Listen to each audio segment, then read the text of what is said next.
നമസ്കാരം. Dr. S. Mahesh. Yes. I'm Malvika Mohan. Welcome to Walk With Me. Thank you. Sir, I'm like kind of captivated by the whole atmosphere. It's beautiful here. എനിക്ക് ആദ്യം ചോദിക്കേണ്ടത് കളരിപ്പയറ്റ് എന്ന് പറയുന്നത് എല്ലാവർക്കും അറിയുന്ന ഒരു കാര്യമാണ്, അല്ലെങ്കിൽ അത് കുറച്ചുകൂടെ പരിചിതമാണ്. ബട്ട് അഗസ്ത്യ കളരി, അതിനെ പറ്റി ഒന്ന് പറയാമോ? ദാറ്റ്സ് യുവർ നിങ്ങളുടെ കുടുംബപരമായിട്ടുള്ള ഒരു ഇതാണ്, അതായത് 130 വർഷമായിട്ടുള്ള ഒരു കാര്യമാണ്. 5ാമത്തെ തലമുറയാണ്. You are the 5th generation who's taking this forward. ഒരു അൺബ്രോക്കൺ ലീനിയേജ് ആണ് ഇതേ സ്ഥലത്ത്. എൻ്റെ ട്രഡീഷൻ ഇവിടെ ഇവോൾവ് ചെയ്ത് വന്ന സ്ഥലമാണ്. അപ്പോൾ അതിനെ പറ്റി ഒന്ന് കൂടുതൽ പറയാം. ഏറ്റവും പ്രധാനപ്പെട്ട കാര്യം അഗസ്ത്യനാണ്. അഗസ്ത്യം എന്നുള്ള വാക്കിന്റെ ഒരു കീ വേർഡ് അല്ലേ. അപ്പം അഗസ്ത്യൻ എന്ന് പറയുന്നത് നമുക്ക് ഇന്ത്യയുടെ നോളജ് സ്ട്രീംസ് എപ്പോൾ പഠിച്ചാലും, ഫോർ എക്സാമ്പിൾ നമ്മൾ ഋഗ്വേദം എടുത്താൽ അതിനകത്ത് അഗസ്ത്യ മഹർഷിയെ കാണാൻ പറ്റും. എല്ലാ എപ്പിക്സിൽ ബ്രഹ്മണാസ് ആരണ്യകാസിൽ കാണാൻ പറ്റും. തമിഴിലെത്തിയാൽ തമിഴ് ഭാഷയുടെ പിതാവാണ് അഗസ്ത്യ മഹർഷി. അതുപോലെ തന്നെ നമ്മൾ നോക്കുമ്പോൾ സിദ്ധവൈദ്യത്തിൻ്റെ പിതാവാണ്, വർമ്മക്കലയുടെ പിതാവാണ്, കളരിപ്പയറ്റിൻ്റെയും ഗുരുവായിട്ട് അറിയപ്പെടുന്നു. അങ്ങനെ നോളജ് സ്ട്രീംസിനെ കുറിച്ച് നമ്മൾ സംസാരിക്കുമ്പോഴെല്ലാം അഗസ്ത്യൻ എന്നുള്ളൊരു പേര് അതിൽ വരുന്നുണ്ട്. അഗസ്ത്യനോ അഗസ്ത്യ പരമ്പരകളോ എന്ന് നമുക്ക് പിന്നീട് ആലോചിക്കേണ്ടതാണ്. പക്ഷേ ഒരുപാടധികം കോൺട്രിബ്യൂഷൻസ്, ഒരുപാടധികം അൺഎക്സ്പ്ലോർഡ് ആയിട്ടുള്ള നോളജ് കൊടുത്തിരിക്കുന്ന ഒരു ഋഷിയാണ് അഗസ്ത്യൻ. അപ്പോൾ അതുകൊണ്ട് തന്നെ തെക്കൻ കളരി സമ്പ്രദായത്തിനെ സംബന്ധിച്ചിടത്തോളം അഗസ്ത്യ മഹർഷിയുടെ പ്രാധാന്യം വളരെ ഇമ്പോർട്ടൻ്റ് ആണ്. അതുകൊണ്ടാണ് നമ്മൾ അഗസ്ത്യം എന്നുള്ള ആ കോൺസെപ്റ്റ് തന്നെ നമ്മൾ ഡെവലപ്പ് ചെയ്യാൻ ശ്രമിച്ചത്. അതിലൂടെ നമ്മൾ പ്രധാനമായിട്ട് ഉദ്ദേശിക്കുന്നത് കളരിപ്പയറ്റിനെ കുറിച്ചുള്ള ആഴത്തിലുള്ള പഠനം, അതിൻ്റെ പ്രചരണം, അതുപോലെ തന്നെ കളരിപ്പയറ്റിനെ എങ്ങനെ മോഡേൺ ലൈഫ് സ്റ്റൈലിൽ അല്ലെങ്കിൽ പുതിയ ജീവിത സാഹചര്യങ്ങളിൽ എത്രത്തോളം പ്രയോജനപ്പെടുത്താം എന്നുള്ളതിനെക്കുറിച്ചുള്ള ആഴത്തിലുള്ള പഠനങ്ങളാണ് നമ്മൾ നടത്തിക്കൊണ്ടിരിക്കുന്നത്. നമ്മളൊരു IKS സെൻറ്റർ കൂടിയാണ്, ഇന്ത്യൻ നോളജ് സിസ്റ്റം സെൻറ്റർ കൂടിയാണ്. അതുകൊണ്ട് തന്നെ പല റിസർച്ച് പ്രോജക്ട്സ് നമ്മൾ ടേക്കപ്പ് ചെയ്തു മിനിസ്ട്രി ഓഫ് എഡ്യൂക്കേഷന് കീഴിൽ. ഇപ്പം നമ്മൾ നടത്തിക്കൊണ്ടിരിക്കുന്ന ഏറ്റവും പ്രധാനപ്പെട്ട സിഗ്നിഫിക്കൻ്റ് ആയിട്ടുള്ള ഒരു പ്രൊജക്റ്റ് ഏതാണെന്ന് ചോദിച്ചു കഴിഞ്ഞാൽ, കേരളത്തിലെ 30ഓളം വരുന്ന പെർഫോമിംഗ് ആർട്ട് ഫോംസിൽ, കഥകളിയായാലും തെയ്യമായാലും വേലകളിയായാലും ഇങ്ങനെ തുടങ്ങിയ പെർഫോമിംഗ് ആർട്ട് ഫോംസിൽ കളരിപ്പയറ്റിന് എത്രത്തോളം സ്വാധീനമുണ്ട് എന്നുള്ളതിനെക്കുറിച്ചുള്ള ഒരു പഠനമാണ് നമ്മൾ കാണുന്നത്. അങ്ങനെ ഒരുപാട് അൺഎക്സ്പ്ലോർഡ് ആയിട്ടുള്ള നോളജ് ഉള്ള ഒരു സ്ട്രീമാണ് പ്രത്യേകിച്ച് അഗസ്ത്യനും 18 സിദ്ധന്മാരും. ഈ സ്പേസ് നമ്മുടെ വളരെ ഓൾഡസ്റ്റ് ആയിട്ടുള്ളൊരു സ്പേസാണ്. കാരണം എൻ്റെ ഗ്രേറ്റ് ഗ്രാൻഡ് ഫാദറിൻ്റെ സമാധി നമുക്ക് അവിടെ കാണാൻ വേണ്ടി പറ്റും. അതായത് ഒരു 3 തലമുറയുടെ മുന്നിലുള്ള അദ്ദേഹത്തിൻ്റെ ജീവസമാധിയാണ്. അദ്ദേഹം ഒരു സ്പിരിച്വൽ ബീയിങ് ആയിരുന്നു. അദ്ദേഹം കോൺസെൻട്രേറ്റ് ചെയ്ത ഒരു സുബ്രഹ്മണ്യ ടെമ്പിളാണിത്. അഗസ്ത്യനിൽ നിന്ന് 18 സിദ്ധന്മാർ എന്നുള്ള ഒരു നോളജ് സ്ട്രീമാണ്, ഒരു ഗുരു ലീനിയേജ് ആണ് ഇതിനകത്ത് കാണിക്കാനായിട്ട് ഇത് നമ്മുടെ സമാധി സ്ഥാനമാണ്. ഈ ക്ഷേത്രം 1896 കോൺസെൻട്രേറ്റ് ചെയ്തിരിക്കുന്നത്. 1896 എൻ്റെ ഗ്രേറ്റ് ഗ്രാൻഡ് ഫാദർ കോൺസെൻട്രേറ്റ് ചെയ്തതാണ്. നമുക്കൊരു കാര്യം ചെയ്യാം, നമുക്ക് പിന്നെ നമ്മുടെ കളരിയിലോട്ട് പോകാം. താഴെയാണ് കളരി. Okay, please come. ഞാൻ ബേസിക്കലി ഒരു മീഡിയ പേഴ്സൺ ആയിരുന്നു. അതെ. അപ്പോൾ ഞാൻ 2015 ശരിക്കും പറഞ്ഞാൽ ഇതിനെക്കുറിച്ച് ഡീറ്റെയിൽ ആയിട്ട് സ്റ്റഡി ചെയ്തപ്പോൾ പ്രത്യേകിച്ച് സദേൺ സ്റ്റൈൽ ഓഫ് കളരിയിൽ അഗസ്ത്യ മുനിയുടെ കോൺട്രിബ്യൂഷൻസ് നമുക്ക് ഡോക്യുമെന്റേഷൻസ് ആയിട്ട് കാണാൻ പറ്റും. അപ്പോൾ എന്തുകൊണ്ട് നമ്മുടെ പുതിയൊരു വിഷൻ, നമുക്ക് അഗസ്ത്യം ഫൗണ്ടേഷൻ എന്നുള്ള നിലയിൽ നമ്മൾ ഒരുപാടധികം ആക്ടിവിറ്റീസ് കൊണ്ടുവരാനായിട്ട് അഗസ്ത്യം എന്നുള്ളൊരു കോൺസെപ്റ്റ് നമ്മൾ ഫോം ചെയ്യും. അതിനനുസരിച്ച് ദേശീയ തലത്തിലും അന്താരാഷ്ട്ര തലത്തിലും കളരിപ്പയറ്റിനെ കുറിച്ച് സംസാരിക്കാനും അതിനെ കൂടുതൽ പ്രചരിപ്പിക്കാനും ഒക്കെ ആയിട്ടുള്ള ഒരു പരിശ്രമം നടത്തിക്കൊണ്ടിരിക്കുന്നു. ഓക്കെ. സോ അപ്പം എന്താ പറയുക, മീഡിയ പേഴ്സണൽ ആയിരുന്നു എന്ന് പറഞ്ഞു. അപ്പം ഇത്രയും വർഷത്തെ ഒരു എന്താ പറയുക, U bin with televisions, U bin with add making, all of that. എന്നിട്ട് ഇതിലോട്ട് തിരിച്ചു വരാനുള്ളൊരു കാര്യം, അതിലൊരു തിരിച്ചു വരവല്ല. ശരിക്കും പറഞ്ഞാൽ ഞാൻ കുട്ടിക്കാലം മുതൽ തന്നെ കളരി പരിശീലിച്ചുകൊണ്ടിരുന്നു. പിന്നീട് ഞാൻ പറഞ്ഞല്ലോ, മറ്റു പല ഗുരുക്കന്മാരുടെ അടുത്തും ഞാൻ കളരി പരിശീലിച്ചു. ഈ കളരി എന്നുള്ളത് ശരിക്കും ഒരു നമ്മുടെ ഈ ഫാമിലിയിൽ തന്നെ, വീട്ടിൽ തന്നെ നടന്നുകൊണ്ടിരിക്കുന്ന ഒരു ആക്ടിവിറ്റിയാണ്. അപ്പം ഞാൻ അച്ഛൻ്റെ മരണത്തിന് തൊട്ട് മുമ്പ് 2002 ആണ് അച്ഛൻ മരിച്ചത്. ഏതാണ്ട് 2000 മുതലൊക്കെ ഞാൻ പഠിപ്പിക്കാൻ തുടങ്ങി. അപ്പം പക്ഷേ അച്ഛൻ മരിച്ചു കഴിഞ്ഞപ്പോൾ പെട്ടെന്നൊരു വോയിഡ് വരുമല്ലോ സ്വാഭാവികമായിട്ട്. അപ്പം ഞാൻ എൻ്റെ പോസ്റ്റ് ഗ്രാജുവേഷൻ ജേർണലിസത്തിലാണ്, സോഷ്യോളജിയിൽ ഒരു പോസ്റ്റ് ഗ്രാജുവേഷൻ ഉണ്ട്. അപ്പം ഞാൻ ജേർണലിസ്റ്റ് ആകാൻ തീരുമാനിച്ചു. അങ്ങനെ ഞാൻ പല മാധ്യമങ്ങളിലും വിഷ്വൽ മീഡിയ ജേർണലിസ്റ്റ് ആയിരുന്നു. ഒരുപാട് തവണ റിപ്പോർട്ട് ചെയ്തിട്ട് പല കാര്യങ്ങൾ റിപ്പോർട്ട് ചെയ്തിട്ടുണ്ട്. അങ്ങനെ ഒരുപാട് വർഷം, 25ഓളം വർഷം ഞാൻ മാധ്യമപ്രവർത്തനത്തിൽ ഉണ്ടായിരുന്നു. പക്ഷെ അതേസമയം നമ്മുടെ ക്ലാസ്സുകളെല്ലാം മോർണിംഗ് നൈറ്റ് സാറ്റർഡേ സൺഡേസ് ഇങ്ങനെയുള്ള ഷെഡ്യൂൾസിൽ പോകുമായിരുന്നു. ഓക്കെ. പിന്നെ ഒരു ട്രൂ കോളിംഗ് ഇതിലേക്കുണ്ട് എന്ന് എനിക്ക് ഫീൽ ചെയ്ത മൊമെന്റിൽ ഞാൻ കംപ്ലീറ്റ്ലി ഇതെല്ലാം സ്റ്റോപ്പ് ചെയ്തിട്ട് ഫുൾ ടൈം ആയിട്ട് കളരിയിലേക്ക് ഫോക്കസ് ചെയ്യാനും അതിനെക്കുറിച്ച് സംസാരിക്കാനും ഒക്കെ പരിശ്രമിച്ചുകൊണ്ടിരിക്കുന്നു. നമ്മളെപ്പോഴും വളരെ സ്പെസിഫിക് ആയിട്ട് കേൾക്കുന്ന രണ്ട് കാര്യങ്ങളാണ് തെക്കൻ കളരി, വടക്കൻ കളരി എന്നാണ്. ജസ്റ്റ് നമ്മൾ ഒത്തിരി പറഞ്ഞ് പഴകിയ ഒരു കാര്യമാണെങ്കിൽ പോലും just quickly for the viewers. അതായത് നമുക്ക് കളരിപ്പയറ്റിന്റെ ശൈലി വ്യത്യാസങ്ങൾ, കളരിപ്പയറ്റിൽ ഒരുപാടധികം ശൈലികളുണ്ട്. അപ്പം നമുക്ക് ശൈലി വ്യത്യാസങ്ങൾ നമുക്ക് പറയാൻ പറ്റുന്നത് ഭാഷാഭേദം പോലെയാണ്. ഇപ്പം മലയാളം നമ്മളിവിടെ കന്യാകുമാരി ജില്ലയിലോ അല്ലെങ്കിൽ കളിക്കവിളയിലോ ഒക്കെ സംസാരിക്കുന്നത് പോലെയല്ല കാസർഗോഡ് സംസാരിക്കും. ഓരോ കൊച്ചിയിൽ മലയാളം വേറെയാണ്. അപ്പം ഓരോ പ്രാദേശിക ഭാഷാഭേദം പോലെ തന്നെ കളരിപ്പയറ്റിന്റെ ശൈലിയിലും പ്രാദേശികമായിട്ടുള്ള ഒരു ഒരു വ്യത്യസ്തത നമുക്ക് കാണാൻ പറ്റും. Sorry to interject. ഈ ശൈലി എന്ന് ഉദ്ദേശിക്കുന്നത് എന്താണ്? ഇപ്പം ഇപ്പം എനിക്ക് മനസ്സിലാവുന്നത് ഇപ്പം നമ്മൾ ഹിന്ദുസ്ഥാനി സംഗീതം പഠിക്കുന്നതും നമ്മുടെ ക്ലാസിക്കൽ സംഗീതം അല്ലെങ്കിൽ കർണാട്ടിക് സംഗീതം പഠിക്കുന്നതും ബേസിക്സ് എല്ലാം ഒന്നാണ്. പക്ഷെ ഈ പറഞ്ഞ പോലെ അതിന്റെ യുണീക്നെസ് ആണ് അതിനെ വ്യത്യസ്തമാക്കുന്നത്. അതിൽ ഒരു സ്പെഷ്യൽ എലമെന്റ് അതിനെ ഹൈലൈറ്റ് ചെയ്യിപ്പിക്കുന്നത്. ആ ഹൈലൈറ്റ് ചെയ്യുന്ന എലമെന്റ് ആണ് ശരിക്കും പറഞ്ഞു കഴിഞ്ഞാൽ അതിനെ വ്യത്യസ്തമാക്കുന്ന ഒരു ഫാക്ടർ. അപ്പൊ ഞാൻ പറയാം, വടക്കൻ സമ്പ്രദായത്തിൽ നോക്കുമ്പോൾ ഒരുപാടധികം മെയ് അഭ്യാസങ്ങളിലും മെയ് വഴക്കങ്ങളിലും നല്ല ശൈലീകൃതമായിട്ടുള്ള ഒരു സ്റ്റൈലായിട്ട് നമുക്ക് കാണാൻ പറ്റുമെങ്കിൽ തെക്കൻ കളരിയിൽ മർമ്മങ്ങളെ കുറിച്ചുള്ള പഠനം അല്ലെങ്കിൽ കൂടുതലായിട്ട് സർവൈവൽ, ഞാൻ എപ്പോഴും പറയുന്നത് നോർത്തേൺ സ്റ്റൈൽ ഒരു ക്ലാസിക്കൽ മാർഷൽ ആർട്ട് ഫോമും സദേൺ സ്റ്റൈൽ ഒരു സർവൈവൽ ടാക്ടിക്സുമാണ്. അപ്പൊ നമ്മൾ നോക്കുമ്പോൾ ഈ ശൈലികളിൽ തന്നെ ഇപ്പൊ തെക്കൻ ശൈലി എന്നൊരു ബ്രാക്കറ്റിൽ നമ്മൾ കൊണ്ടുവരുമ്പോൾ ഇവിടെ തന്നെ ശരിക്കും നമുക്ക് അടിതട, അടിമുറ, കുത്തുവരിസ്, സിലമ്പാട്ടം, വർമ്മക്കല ഇങ്ങനെ തുടങ്ങിയ ഒരുപാട് തമിഴകത്തിന്റെ ഒരുപാട് മാർഷൽ ആർട്ട് ഫോംസ് ഉണ്ട്. ഇതിന്റെ ഒരു കോമ്പിനേഷനെയാണ് നമ്മൾ സൗത്ത് എന്ന് പറയാൻ പറ്റുന്നത്. ജിയോഗ്രഫി ബേസ്ഡ് കൂടിയാണ്. തീർച്ചയായിട്ടും. നോർത്ത് എന്ന് പറയുമ്പോൾ നോർത്തേൺ സ്റ്റൈൽ എന്ന് പറയുമ്പോൾ അവിടെ അറപ്പുകൈ, പിള്ളതാങ്ങി, കളഞ്ചവിട്ട് ഇങ്ങനെ തുടങ്ങിയ ഒരുപാട് ശൈലീ ഭേദങ്ങൾ നമുക്ക് നോർത്തിലും കാണാൻ പറ്റും. അപ്പൊ ഇത് ഓരോ പ്രാദേശികമായിട്ട് ഡെവലപ്പ് ചെയ്ത ഫോംസ് പോലെയാണ് നമുക്ക് മനസ്സിലാക്കാൻ പറ്റുന്നത്. ഒരു പ്രദേശത്തിൽ അതിൻ്റെ ഒരു യുണീക്നെസ്, അതിൻ്റെ ചടുലത, അതിൻ്റെ ചിന്താഗതികൾ ഇതിനെല്ലാം അനുസരിച്ച് സ്വാഭാവികമായി രൂപപ്പെടുന്ന പോലെ ഒരു സംസ്കാരം രൂപപ്പെട്ടു വരുമ്പോൾ ആ രീതിയിലാണ് അത് രൂപപ്പെടുന്നത്. നമുക്ക് പക്ഷേ ഏറ്റവും പ്രധാനപ്പെട്ട ഒരു കാര്യം പറയാൻ പറ്റുന്നത് കളരിപ്പയറ്റ് എന്ന് പറയുന്നത് ലോകത്തിലെ തന്നെ ഏറ്റവും oldest structured martial arts form എന്ന് പറയാൻ പറ്റും. ഓൾഡസ്റ്റ് ആൻഡ് സ്ട്രക്ചേർഡ് എന്ന് പറയുന്നതിൻ്റെ റീസൺ മാർഷൽ ആർട്സ് എപ്പോൾ തുടങ്ങി എന്ന് ചോദിച്ചു കഴിഞ്ഞാൽ ഹ്യൂമൻ റേസ് ഇവോൾവ് ചെയ്ത് വന്ന എവല്യൂഷൻ ഓഫ് ഹ്യൂമൻ റേസുമായിട്ട് കണക്ട് ചെയ്ത് തന്നെയാണ് നിൽക്കുന്നത്. അപ്പം മനുഷ്യൻ എങ്ങനെ ഇവോൾവ് ചെയ്ത് വന്നു അതിനോടൊപ്പം ഒരു പ്രതിരോധ സമ്പ്രദായം അവനോടൊപ്പം ഉണ്ടായിട്ടുണ്ട്. ഇപ്പം നമ്മൾ ചിന്തിച്ചു പോവുകയാണെങ്കിൽ ഏജസിനെ കുറിച്ച് നമ്മൾ പറയുന്നു. ഫോർ എക്സാമ്പിൾ സ്റ്റോൺ ഏജ് എന്ന് വെച്ചാൽ എന്താണ് നമുക്ക് പെട്ടെന്ന് മനസ്സിലാക്കാൻ പറ്റുന്നത്? Stone was used as weapons എന്നുള്ളതാണ്. നമ്മളിപ്പം നമ്മൾ ഡിഗ് ഔട്ട് ചെയ്തെടുക്കുന്ന സാധനങ്ങളും അത്തരം കല്ലിലുണ്ടാക്കിയ മഴു, കഠാര, സ്പിയേഴ്സ് ഒക്കെയാണ് നമ്മൾ കാണുന്നത്. അപ്പം ബ്രോൺസ് ഏജ് ആണെങ്കിലും അയൺ ഏജ് ആണെങ്കിലും നമ്മൾ അതിനെ നമുക്ക് കണക്ട് ചെയ്യാൻ പറ്റുന്നത് ആ വെപ്പൺസിന്റെ എവല്യൂഷനുമായിട്ട് ഭയങ്കരമായിട്ട് അത് കണക്റ്റഡ് ആണ്. ഹ്യൂമൻ റേസ് തന്നെ ഒരു നിയാൻഡർത്തൽ മാനിൽ നിന്ന് ഹോമോസാപ്പിയൻ ആയതിനു ശേഷം almost like 2 lakhs years they were hunter gatherers. Hunter gatherers means actually they used to run, they used to climb trees, fight each other. അങ്ങനെയാണ് ഹ്യൂമൻ റേസ് എപ്പോഴും ഇവോൾവ് ചെയ്ത് വന്നിരിക്കുന്നത്. അപ്പോൾ അത്തരം എവല്യൂഷൻസ് നമുക്ക് എല്ലാ മാർഷൽ ആർട്സിലും വേൾഡിലെ തന്നെ പല സ്ഥലത്ത് നമ്മൾ പോകുമ്പോൾ മാർഷൽ ആർട്സ് ഇവോൾവ് ചെയ്ത് വന്നിരിക്കുന്നത് അങ്ങനെയാണ് എന്ന് നമുക്ക് മനസ്സിലാക്കാൻ വേണ്ടി പറ്റും. അപ്പോൾ കളരിപ്പയറ്റ് എന്തുകൊണ്ട് നമുക്ക് ഓൾഡസ്റ്റ് സ്ട്രക്ചേർഡ് എന്ന് പറയാൻ പറ്റുന്നത് നമുക്ക് ഇതിനെ 3000 year തന്നെ ഏതാണ്ട് നമുക്ക് ഇതിനെ ട്രേസ് ബാക്ക് ചെയ്യാൻ പറ്റും ഇതിൻ്റെ ഹിസ്റ്ററി. കാരണം തമിഴിലെ സംഘം ലിറ്ററേച്ചർ നമ്മൾ കണ്ടിട്ടുണ്ട്, തമിഴ് കേട്ടിട്ടുണ്ടായിരിക്കും. അകമ്പാടൽ, പുറമ്പാടൽ, കുണ്ടലകേശി, വളയാപതി, തിരുമുരുകാറ്റുപട ഇങ്ങനെ ഒരുപാട് തമിഴ് സംഘം ലിറ്ററേച്ചറിലെല്ലാം ഈ കളരി എന്നുള്ള വാക്ക്, കളരി പയറ്റ് എന്നുള്ള വാക്കല്ല, കളരി എന്നുള്ള വാക്ക് വളരെ പ്രോമിനൻ്റ് ആയിട്ട് നമുക്ക് കാണാൻ വേണ്ടി പറ്റും.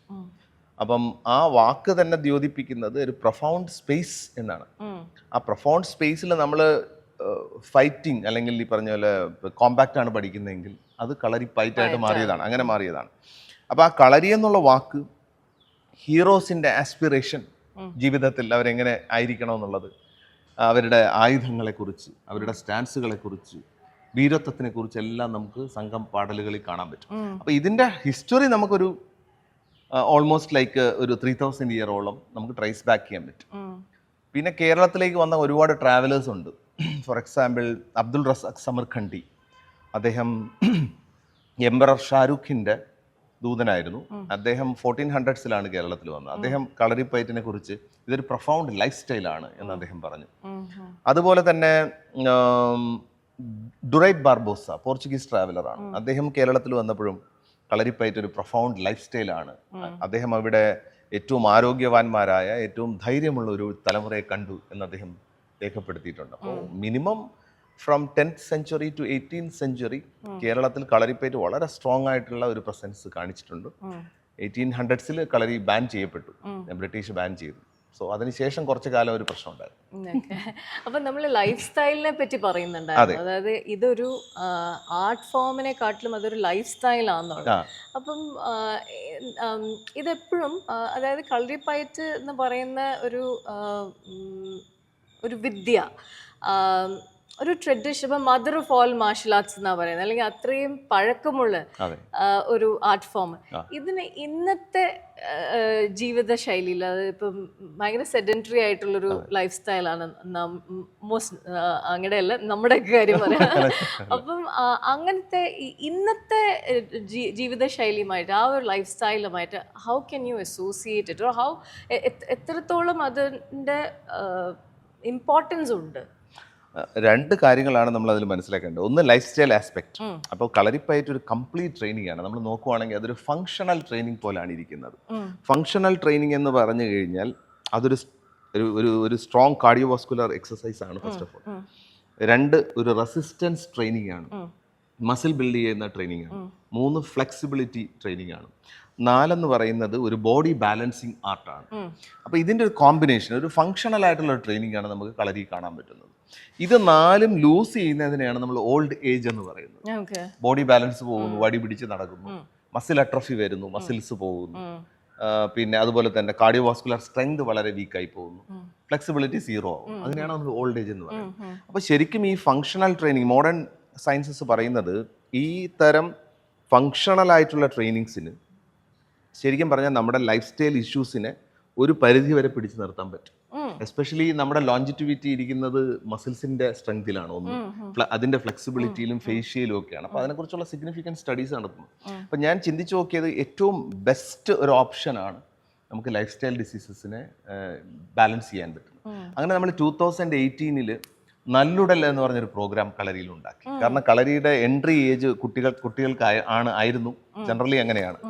അപ്പം എന്തുകൊണ്ട് നമുക്ക് എല്ലാ ഏജ് ഗ്രൂപ്പിലും കളരി കൊണ്ടുവന്നുകൂടാ എന്നുള്ളതിന് വേണ്ടിയിട്ട് നമ്മളൊരു പ്രോഗ്രാം തന്നെ ക്രിയേറ്റ് ചെയ്തു. അതിൻ്റെ റീസൺ നമുക്ക് ഇഞ്ചുറീസ് കുറയ്ക്കണം.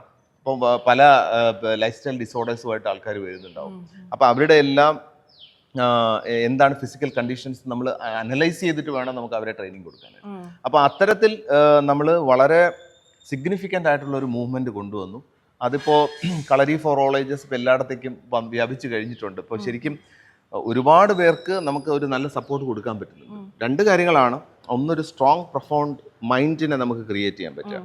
ഫോർ എക്സാമ്പിൾ, ഇപ്പം ഞാൻ പറയാം, ഒരു ഹോളിസ്റ്റിക് ആയിട്ട് നമ്മൾ കളരിയെക്കുറിച്ച് ആലോചിക്കുകയാണെങ്കിൽ, കളരിപ്പയറ്റൊരു നേരത്തെ ഞാൻ പറഞ്ഞ പോലെ ഫിസിക്കൽ സ്ട്രെങ്തിനെ എൻഹാൻസ് ചെയ്യുന്നു first of all.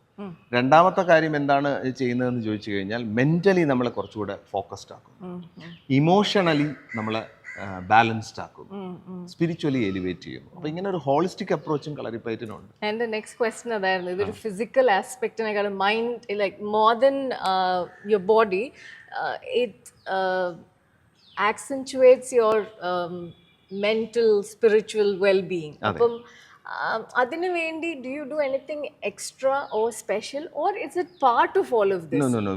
We started incorporating proper breathing systems. അങ്ങനെ ഒരുപാട് കാര്യങ്ങൾ നമ്മൾ അതിനകത്ത് കൊണ്ടുവന്നു. രണ്ട്, ഈ മൈൻഡിനെ കളരിപ്പയറ്റ് ഇമ്പാക്ട് ചെയ്യുന്നു എന്ന് എല്ലാവരും പറയുന്നു. അതിനെന്താണ് സയന്റിഫിക് എവിഡൻസ്? അപ്പം നമ്മൾ എന്ത് ചെയ്യുന്നു വെച്ചാൽ, നമ്മളൊരു IKS സെൻ്ററാണ്, ഇന്ത്യൻ നോളജ് സിസ്റ്റം സെൻ്ററാണ്. ഇന്ത്യയിലെ ആദ്യത്തെ IKS സെൻ്ററുകളിൽ ഒന്നാണ് അഗസ്ത്യം കളരി. IKS centre for Kalaripayattu and Siddha tradition from ministry of education, government of India ആണ് നമ്മൾ. അപ്പം നമുക്ക് ആദ്യം സെൻട്രൽ മിനിസ്ട്രിയുടെ തന്നെ ഫണ്ടോടുകൂടി കളരി പഠിക്കുന്നത് കൊണ്ട് കുട്ടികളിൽ ഉണ്ടാകുന്ന ചേഞ്ചസിനെ കുറിച്ച് നമ്മൾ ശരിക്കും പഠിക്കണം എന്ന് വിചാരിച്ചു.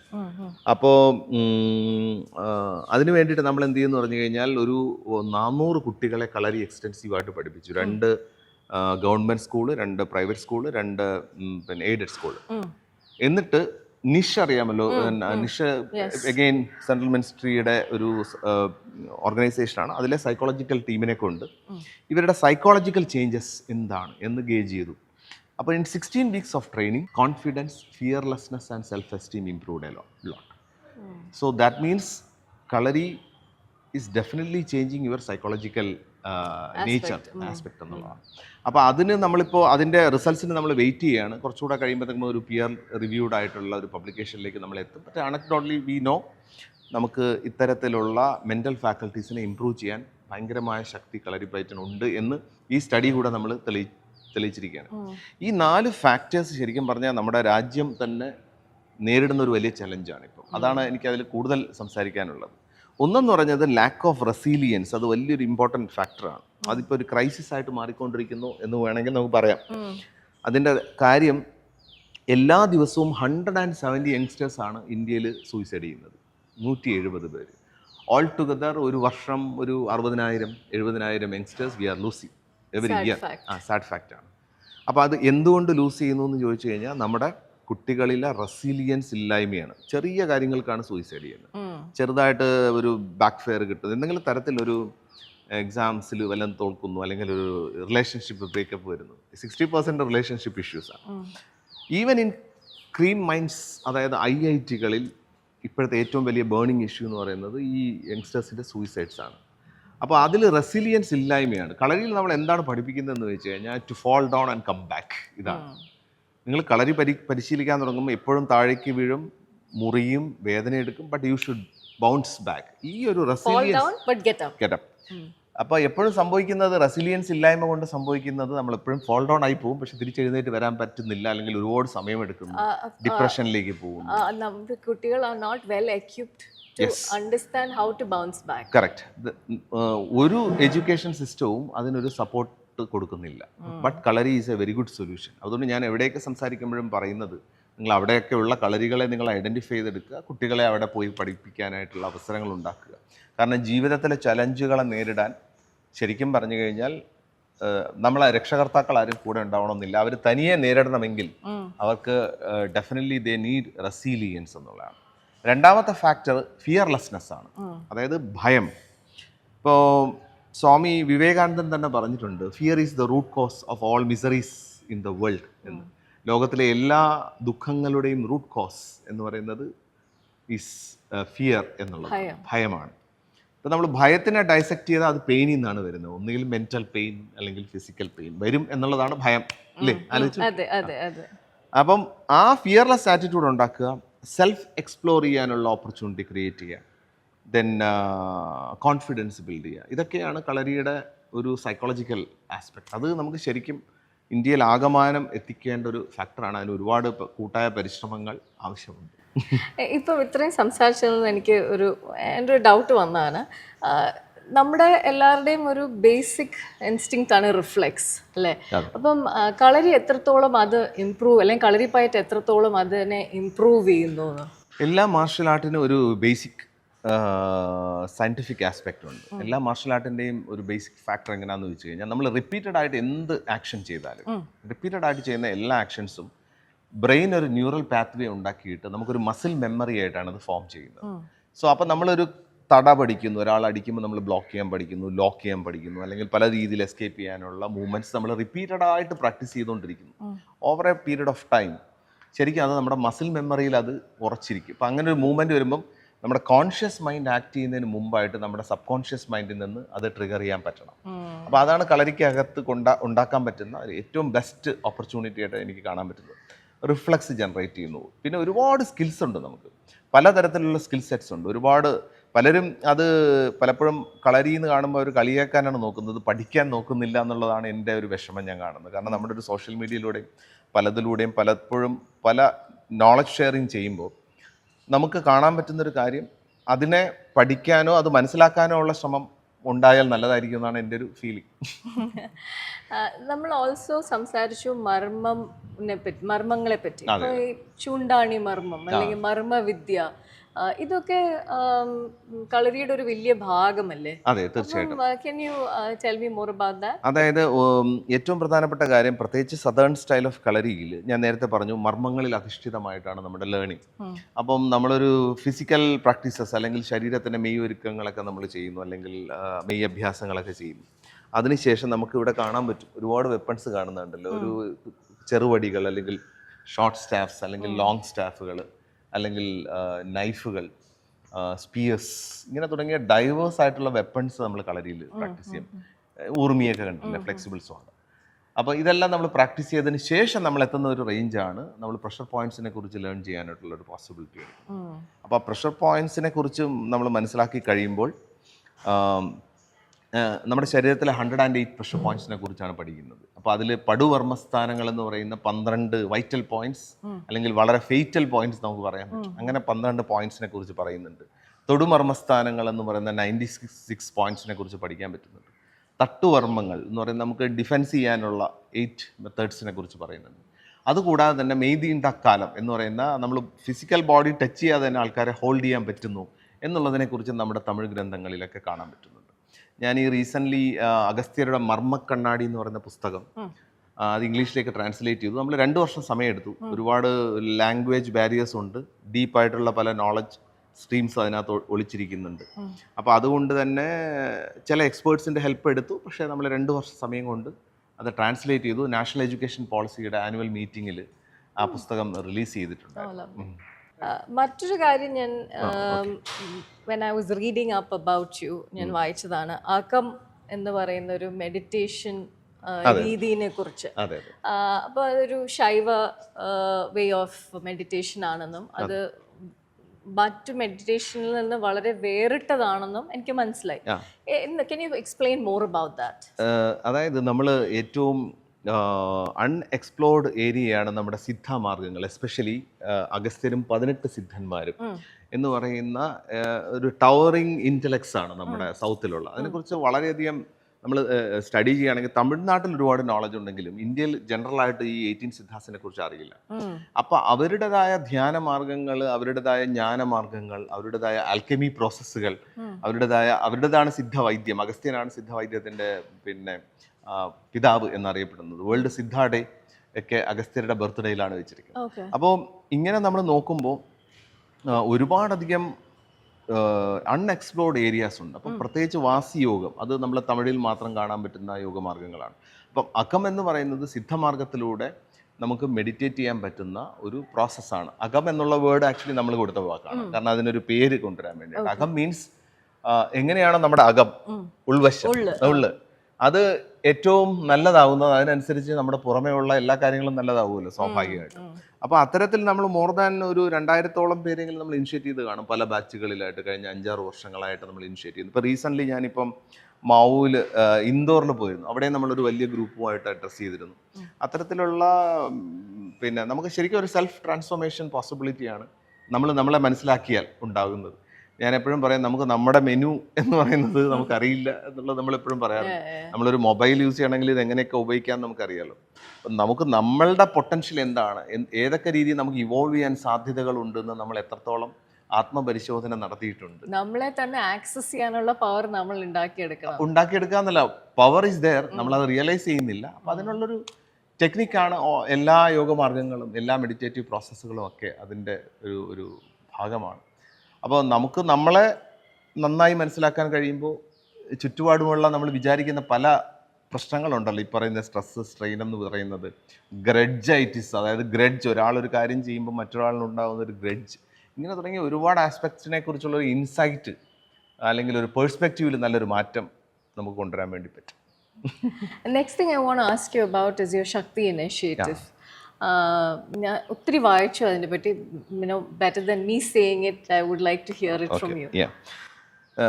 കാരണം ഞാൻ നേരത്തെ പറഞ്ഞതുപോലെ ഇന്ത്യയിൽ 170 യങ്സ്റ്റേഴ്സ് സൂയിസൈഡ് ചെയ്യുന്നു എന്ന് പറയുന്നല്ലോ. അപ്പോൾ അതിനോടൊപ്പം തന്നെ നമുക്ക് ചേർത്ത് വായിക്കാൻ പറ്റുന്ന മറ്റൊരു കാര്യമാണ്, ഇന്ത്യയിൽ ഏതാണ്ട് എല്ലാ ദിവസവും 60ഓളം പെൺകുട്ടികൾക്ക് നേരെ പീഡനശ്രമം നടക്കുന്നുണ്ട്. റേപ്പ് കേസുകൾ, റിപ്പോർട്ടഡ് റേപ്പ് കേസ്, റിപ്പോർട്ടഡ് അല്ലാത്തത് ശരിക്കും വളരെ കൂടുതലാണ്. അപ്പോൾ നമ്മൾ മനസ്സിലാക്കേണ്ടത് നമ്മൾ ഒരുപാട് ഇവോൾവ് ചെയ്തൊരു കൺട്രിയാണ്. എഡ്യൂക്കേഷനിലാവട്ടെ, സാമ്പത്തികമായിട്ടാകട്ടെ, വേറെ പവറിലാവട്ടെ, നമ്മൾ നല്ല എലീറ്റ് എഡ്യൂക്കേറ്റഡ് ഒരു രാജ്യത്തും എന്തുകൊണ്ട് ഇത് സംഭവിക്കുന്നു നമ്മൾ അനലൈസ് ചെയ്ത് നോക്കണമല്ലോ.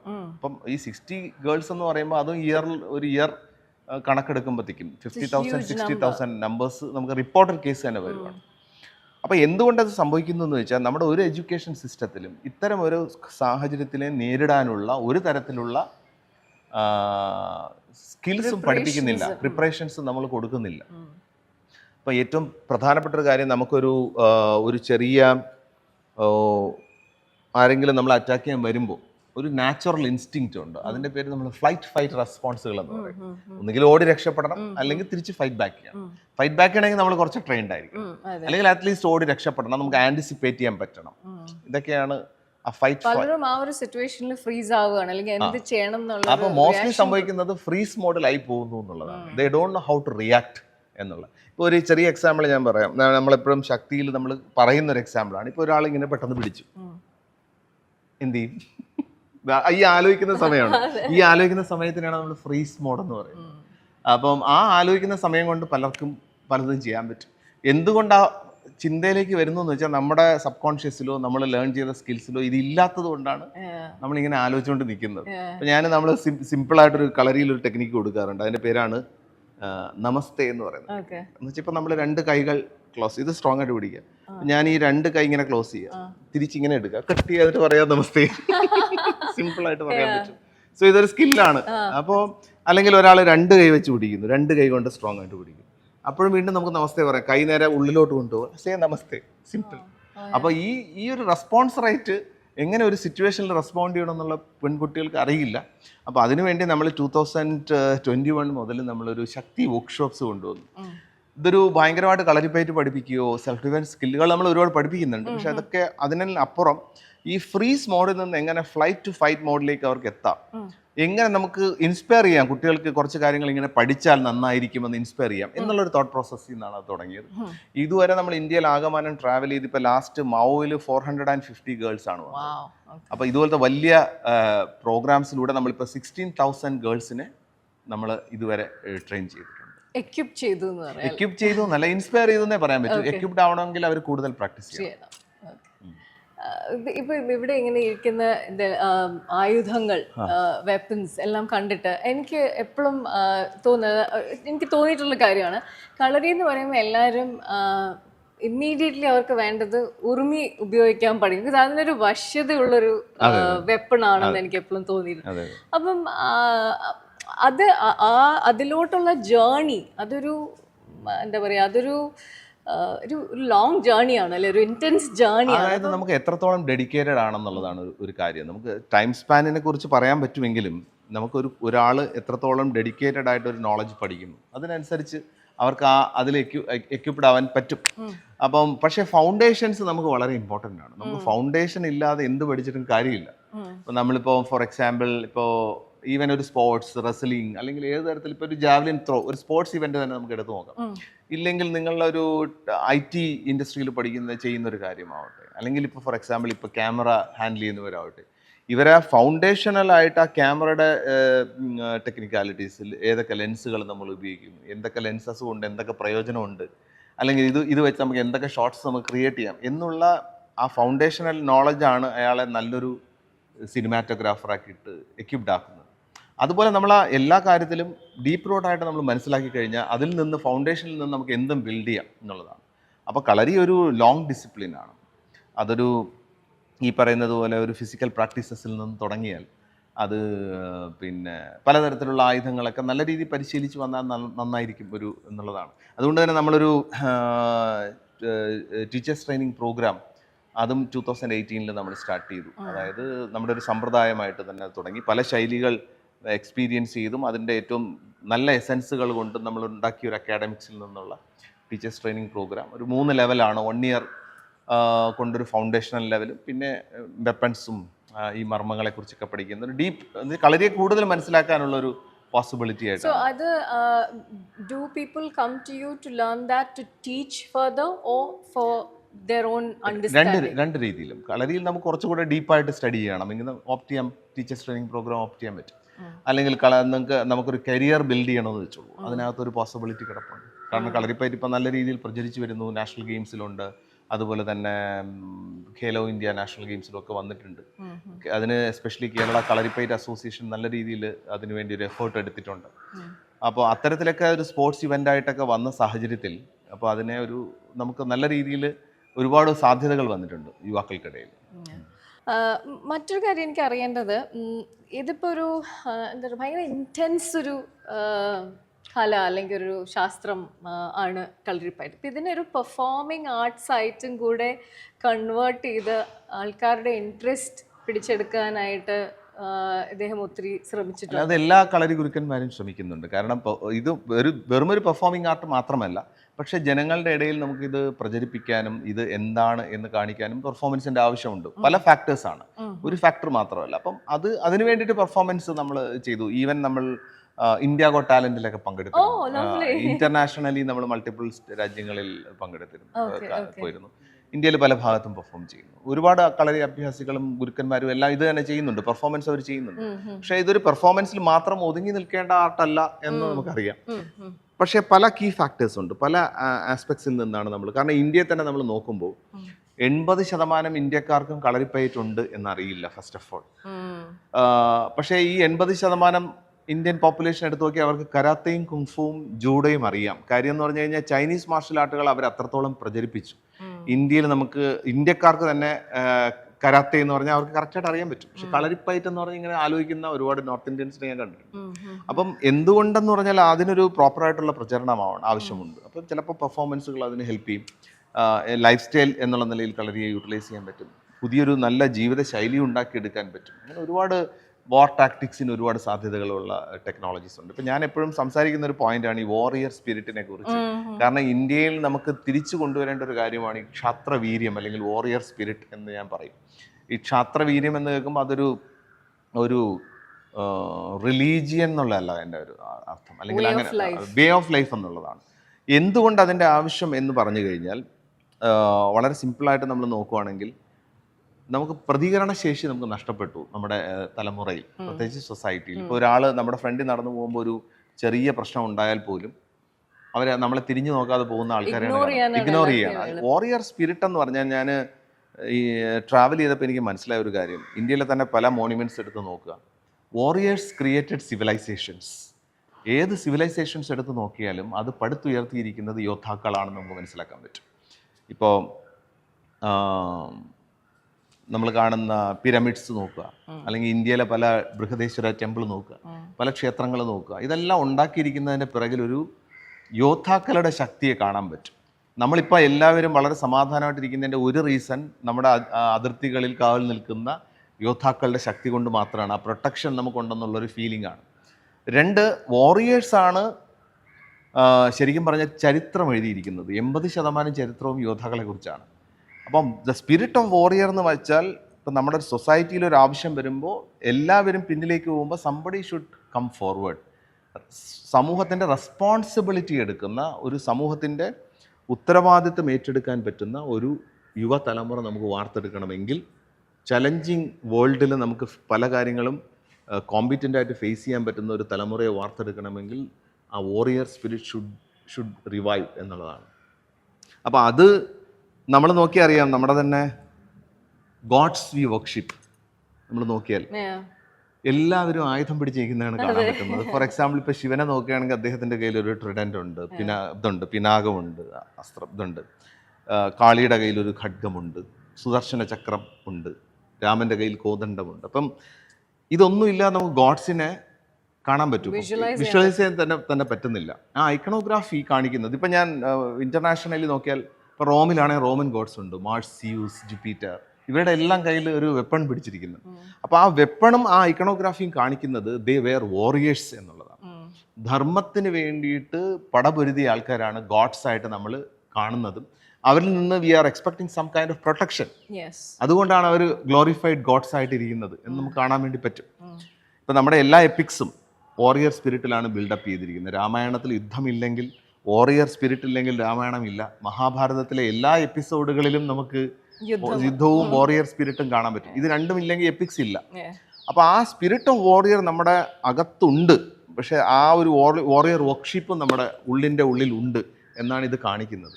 അപ്പോൾ ആ വോറിയർ മീൻസ് ആ സ്പിരിറ്റ് എന്ന് പറയുന്നത് നമുക്ക് വി ഷുഡ് കം ബാക്ക് എന്നുള്ളതാണ്. ഏതൊരു സാഹചര്യത്തിലും സമൂഹത്തിൻ്റെ ഉത്തരവാദിത്തം ഏറ്റെടുക്കുന്ന പൗരന്മാരെ ഉണ്ടാക്കുക. That is very important. Performing ആർട്സിന്റെ കാര്യം നമ്മൾ പറഞ്ഞു. അപ്പോൾ അതിന്റെ ഒരു എക്സ്റ്റൻഷൻ ആയിട്ട് you are planning on taking a movie, directing a movie. Tell me more about that please. അത് നമുക്ക് പറയാനുള്ള അവസരത്തിൽ പറയാം. പക്ഷേ എങ്കിലും നമ്മളൊരു വളരെ ആസ്പയറിംഗ് ആയിട്ടുള്ളൊരു സ്ക്രിപ്റ്റും കാര്യങ്ങളൊക്കെ ആയിട്ടൊരു പാൻ ഇന്ത്യൻ സിനിമ തന്നെയാണ് പ്ലാൻ ചെയ്യുന്നത്. കാളിയൻ എന്നാണ് സിനിമയുടെ പേര്. പൃഥ്വിരാജാണ് അത് ആക്ട് ചെയ്യുന്നത്. മേ ബി ഈ വർഷം അവസാനം അല്ലെങ്കിൽ അടുത്ത വർഷത്തിൻ്റെ ആദ്യം അതിൻ്റെ ചിത്രീകരണം ആരംഭിക്കണം. അതിനുള്ള എല്ലാ പരിശ്രമങ്ങളും പ്രീ വർക്ക്സും എല്ലാം നടന്നുകൊണ്ടിരിക്കുന്നു. പ്രീ പ്രൊഡക്ഷൻ എല്ലാം സ്റ്റേജിലാണ്. അപ്പോൾ അതിന് ഒരുപാട് ആസ്പെക്ട്സ് കണക്ട് ചെയ്ത് വരാനുണ്ട്. അപ്പോൾ അതിലേക്ക് കാത്തിരിക്കുന്നു. അപ്പം ഇത് എന്തിനെ പറ്റിയാണ്? ബേസിക്കലി ഇതേ വോറിയർ സ്പിരിറ്റിനെ കുറിച്ചാണ്. പ്രത്യേകിച്ച് നമ്മുടെ സൗത്തിൻ്റെ ബെല്ലാഡ്സ് ഉണ്ട്, തെക്കൻ കഥാഗാനങ്ങൾ എന്ന് നമ്മൾ പറയും.